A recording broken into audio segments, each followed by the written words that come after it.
So the topic that I was asked to speak about is electronic ship certificates. In terms of the outline of my presentation, I would like first to try to define the electronic ship certificate, going back to perhaps the basics. I, of course, would pose a basic legal, fundamental legal question, that is, whether an electronic certificate is legally valid.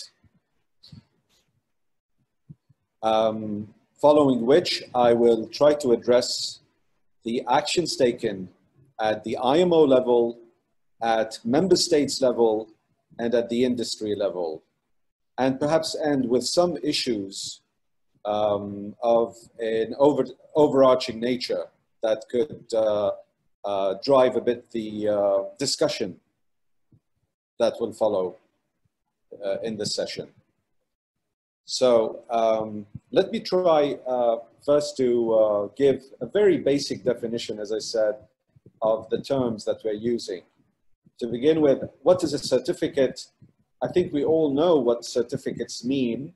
They are very much, in fact, provided for in all the maritime conventions, particularly the IMO conventions, the ILO conventions.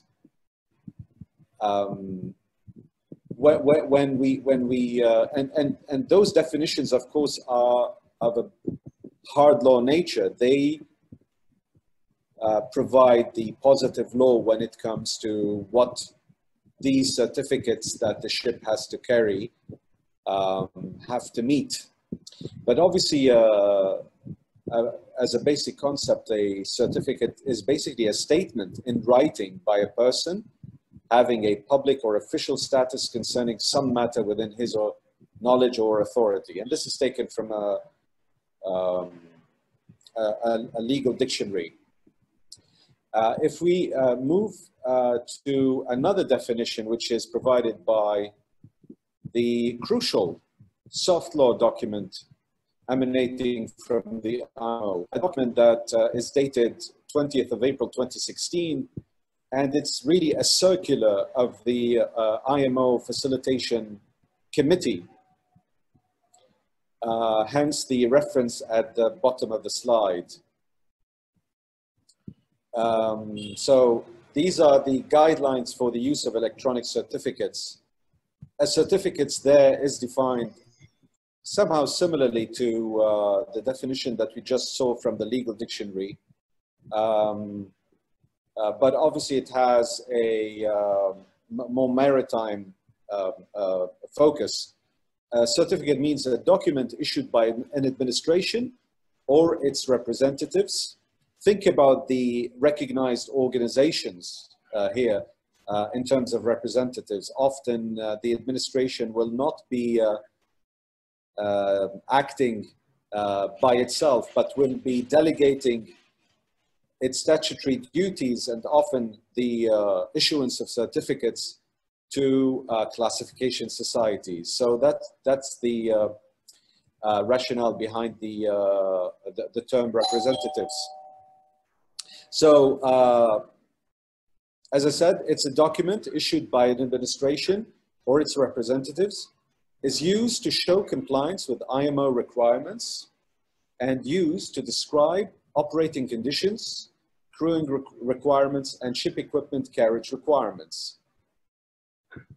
So I think that is the fundamental part of the definition. What follows is, I think, indicative also of what is meant, or what the IMO has envisaged should be left perhaps out of the certificate. So it says there that the term certificate does not include publications, manuals, instructions, or ship's logs used to record ongoing operations. And I think you would probably agree with me that this is a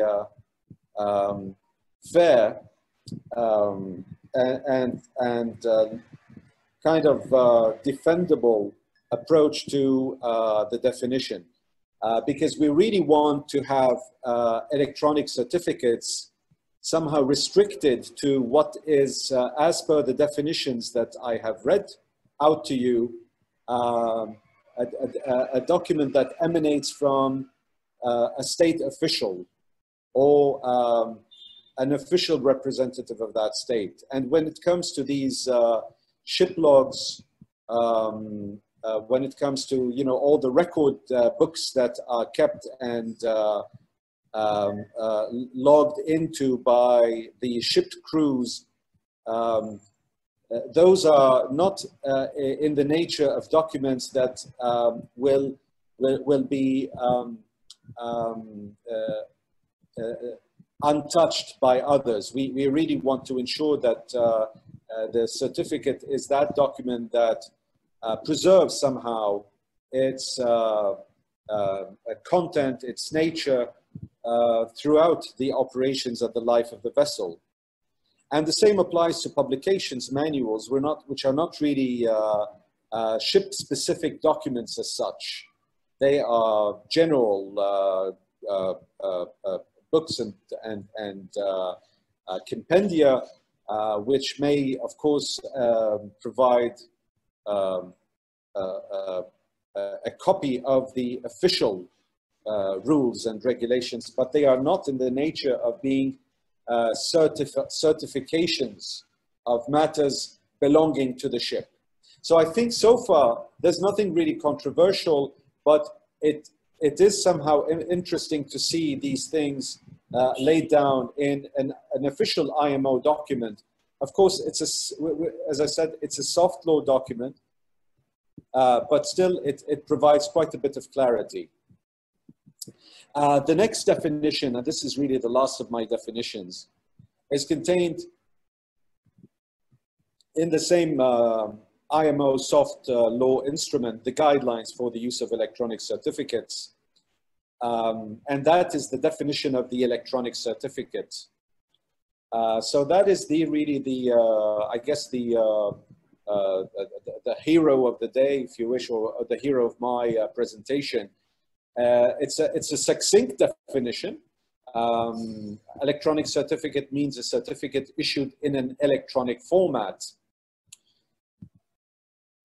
So of course, you know, we, the lawyers, will realize that when that definition refers to a certificate, then we have to base ourselves on the definition of the certificate, which we just looked at in the previous slide. So what is added through this definition is, of course, the electronic format bit. And I am saving you some of the other, I guess, bits and pieces of the definitions included in the guidelines. I thought that for purposes of our presentation of today, we could maybe just focus on the essential items. But if you go through the electronic, if you go through the guidelines, there are definitions of an electronic signature and of the verification systems. Those are, of course, key definitions and terms to be taken into consideration when we're dealing with the topic at hand. My next item in this presentation, according to my outline, was to try to address to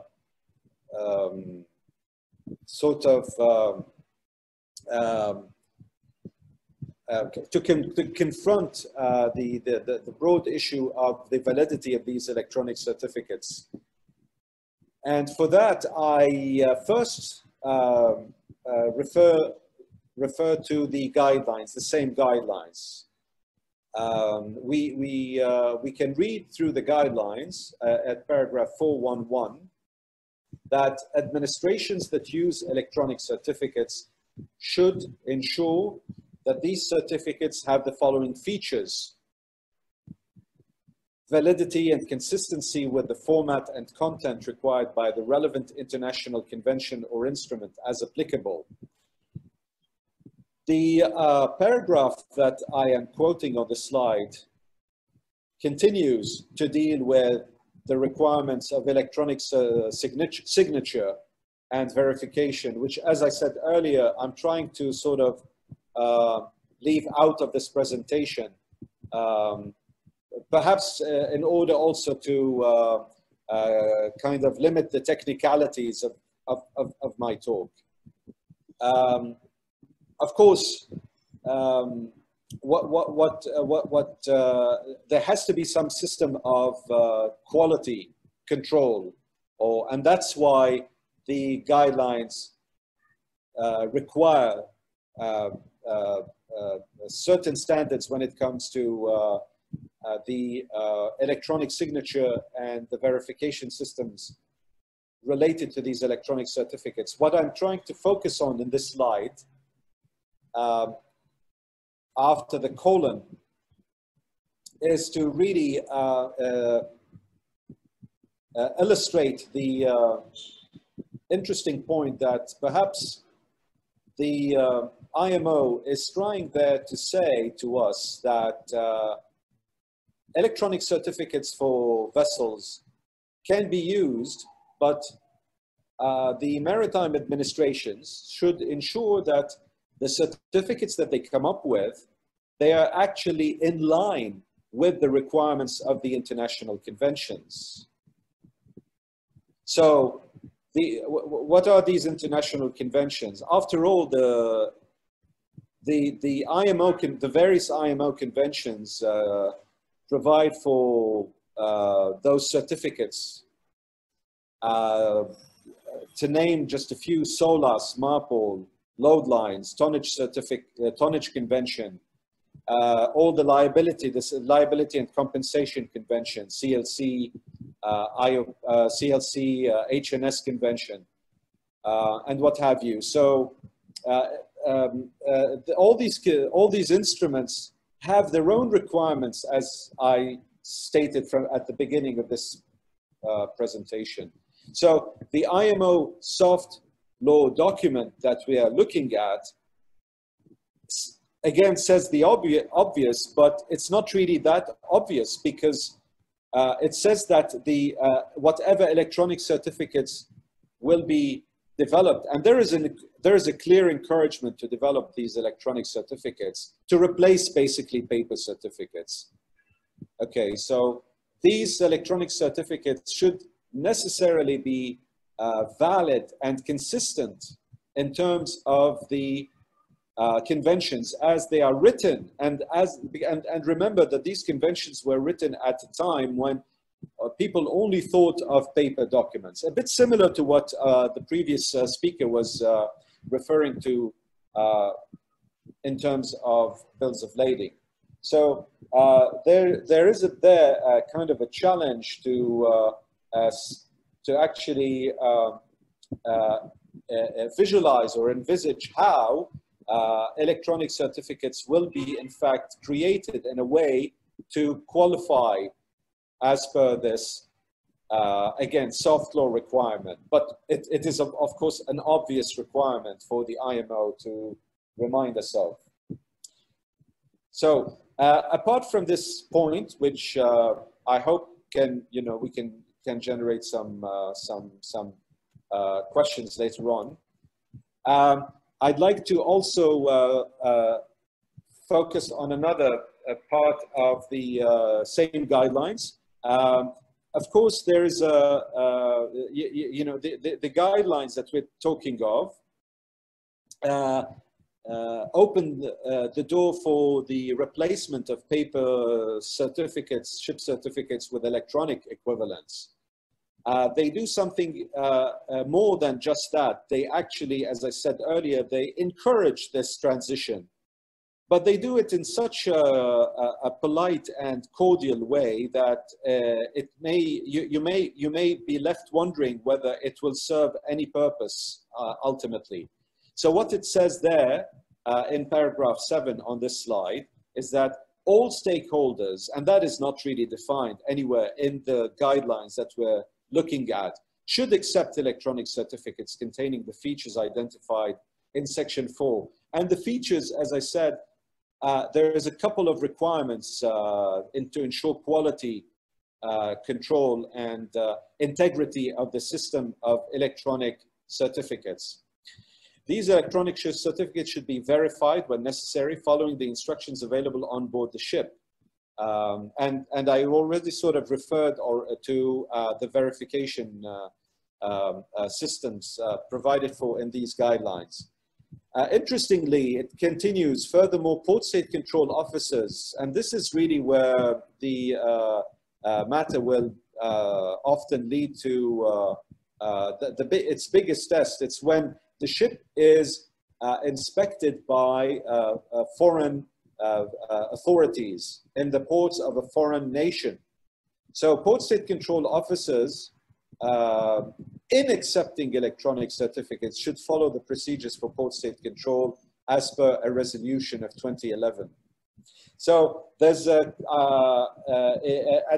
very rough reading or an initial glance of this text of the guidelines will definitely identify some basic sort of loose ends, I think, because it's not very mandatory. We know that this is only a soft law instrument, it's guidelines. In addition, the terms are not necessarily defined all that well. Stakeholders is an example, and then it says that, it's not really requiring port state control officers to accept electronic certificates. It's just saying if they accept them, they should follow the procedures for port state control, which goes without saying, because the idea is to treat these electronic certificates as equivalents to paper certificates. I hope I'm not boring you out now with all these details, these fine details perhaps of selected bits of these guidelines. Let's look at now perhaps an example from Malta. I know that this document may not be clearly legible. Basically, it's and I can provide. I will be happy to provide a link to my slides. This is an IMO circular letter which copied the IMO member states and the rest of the organizations, etc., within the IMO perimeter, to an official communication from Malta, which was saying in the communication that Malta, as of 2017, they had the pleasure of informing the IMO, the SG, that the Maltese registry is now accepting electronic documents and certificates that comply with the guidelines that we have just been looking at.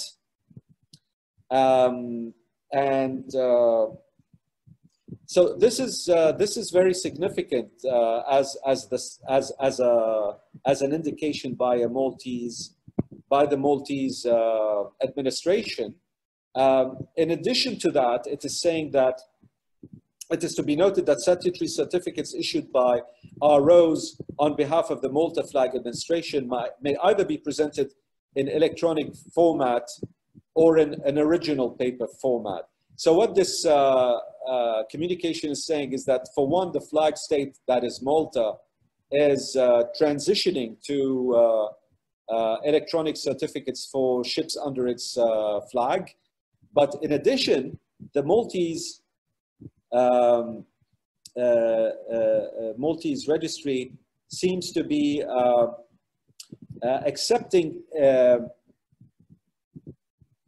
electronic documents and certificates for other vessels. And I know that this is perhaps a deduction that I'm making from the letter. It's not very clear, actually, but I just wanted to reflect on this communication from the Maltese administration. So there are two things to consider again. The certificates for the certificates as a flag state, and certificates perhaps accepted by Malta as a port state, in carrying out its port state control. And it appears that from this letter that Malta is going all the way for accepting both versions, for electronic certificates in both of its capacities as flag state and port state. What is IMO doing to make this happen, to help in this? This is my. So I just wanted to here sort of list quickly the elements of the wider picture. We know these guidelines were adopted in 2016. They were actually a second revision of an earlier text. So the IMO has been sort of revising these guidelines.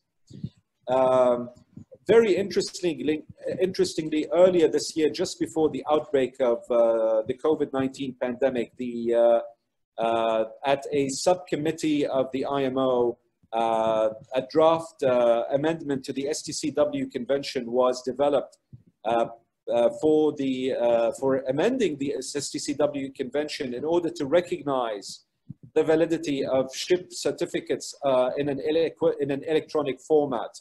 And that is really the first time that the IMO is addressing electronic certificates for the various conventions. You know, STCW convention is one of the pillars of the IMO conventions, in addition to SOLAS, MARPOL, etc.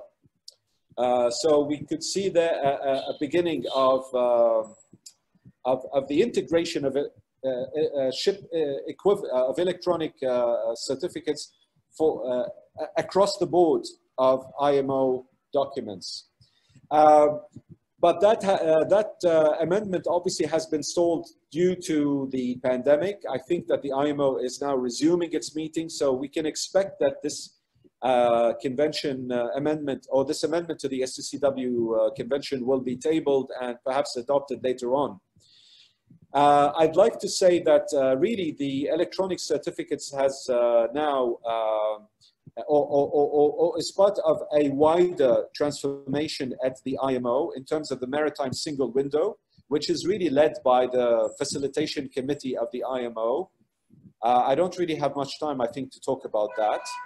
But bear in mind that this is in parallel to the electronic certificates. I think that this is really now the biggest, one of the biggest buzzwords, or perhaps just before the onslaught of COVID-19, this was one of the major projects at the IMO, the Maritime Single Window. And we're talking not of a paper window, of course, we're talking of an electronic single window of the exchange of all information pertaining to ships when they call at ports. So the electronic ship certificates would be key to achieving the objectives of the MSW. And just before, again, the pandemic, there was there were beginnings of really an overhaul of the IMO conventions requirements when it comes to paper documents, to be frank. I don't know to what extent this will continue with now the resumption of work as we are still in the midst of the crisis. But the STW convention point that I was making earlier just illustrates the need for all the various IMO conventions to be really revised to integrate perhaps and see maybe no amendments will be necessary for each of these conventions, but a study should be made of these various conventions when it comes to the certification and see in order to determine whether an electronic equivalent can be acceptable and valid on the basis of the terms of these conventions. And lastly, what IMO is doing to make all of this happen in terms of electronic certificates is, of course, the MAS exercise, the autonomous ships. That is not at all unrelated to the presentation of electronic certificates. What are countries doing? I want to just point out that similar to Malta, the following countries are listed in the IMO database as having communicated their intention to accept in one way or another, electronic equivalents to ship certificates,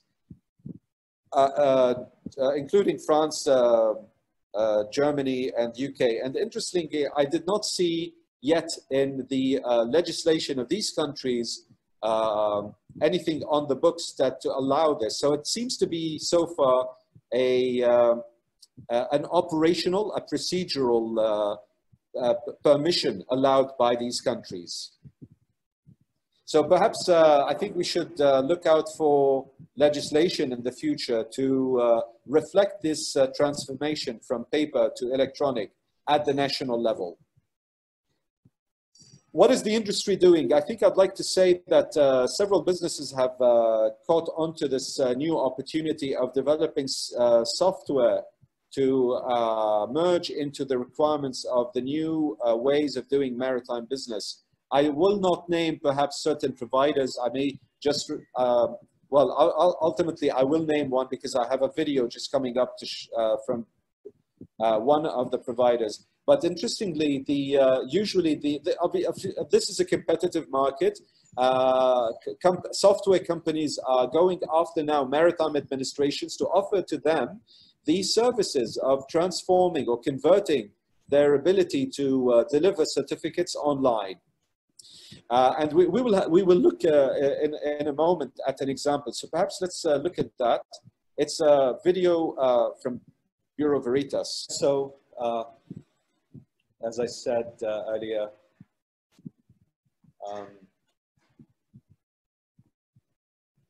so the industry is definitely doing things to make this happen, and it in terms of the electronic certificates or e-certs, as it happens, they should be part of a wider solution of the maritime single window and e-business or e-government to be sort of, in order to capture the full potential of these things. And I think that my last slide here is whether it's really the I think it's my last slide.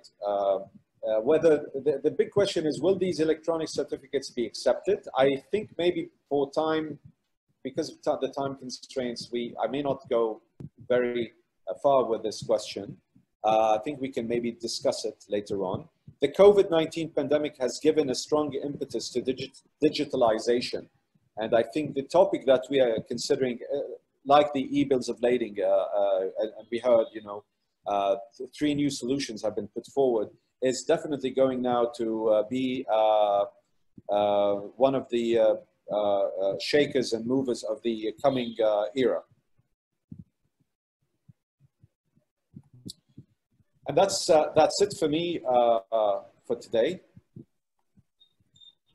Thank you very much, Professor Fakhry, for this really useful and interesting presentation.